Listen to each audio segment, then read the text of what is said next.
మోదీ ప్రభుత్వం రెండవసారి అధికారం చేపట్టిన తర్వాత చివరిగా పార్లమెంటు సమావేశాలు జరగనున్నాయి.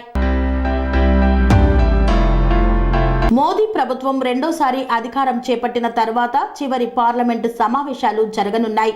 ఫిబ్రవరి 1న పార్లమెంటులో బడ్జెట్ను ప్రవేశపెట్టనున్నారు మంత్రి నిర్మలా సీతారామన్. పార్లమెంటు శీతాకాల సమావేశాల సందర్భంగా ప్రత్యేక భద్రతా చర్యలు చేపట్టనున్నారు. 140 మంది సెంట్రల్ ఇండస్ట్రియల్ సెక్యూరిటీ ఫోర్స్ సిబ్బందిని పార్లమెంటు కాంప్లెక్స్లో మోహరించారు. దీనితో పాటు పార్లమెంటు భవనం ఆవరణలో ఫోటోలు లేదా వీడియోలు తీసుకోవద్దని పార్లమెంటు ఉద్యోగులను ఆదేశించారు.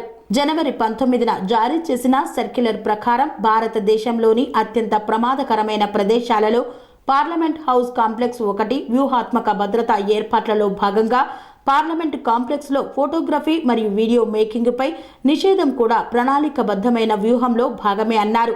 కెమెరాలు, స్పై కెమెరాలు, స్మార్ట్ ఫోన్లు క్యాంపస్ భద్రతకు ప్రత్యక్ష ముప్పు అని పేర్కొన్నారు.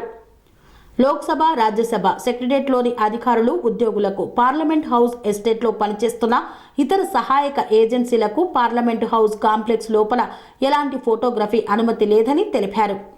శ్రీ అవధూతాశ్రమము, బోధానంద సత్యారామూర్తి ఆర్యుల గోసేవాశ్రమము మరియు వృద్ధాశ్రమము పడాల. ఆశ్రమములో గోసేవ, గోవుల దానము స్వీకరించుట, మీ నవగ్రహ దోషములు పోవుటకు గోపూజ చేయబడును. మూలికా వైద్యము, గోపంచగవ్య వైద్యము చేయబడును. యంత్రములు, తావీదులు ఇవ్వబడును. శాంతి హోమములు చేయబడును.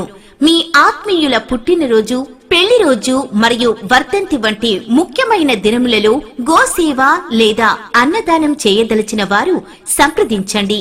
మా వృద్ధాశ్రమంలో ఖాళీలు కలవు. చేరదలిచిన వారు సంప్రదించండి.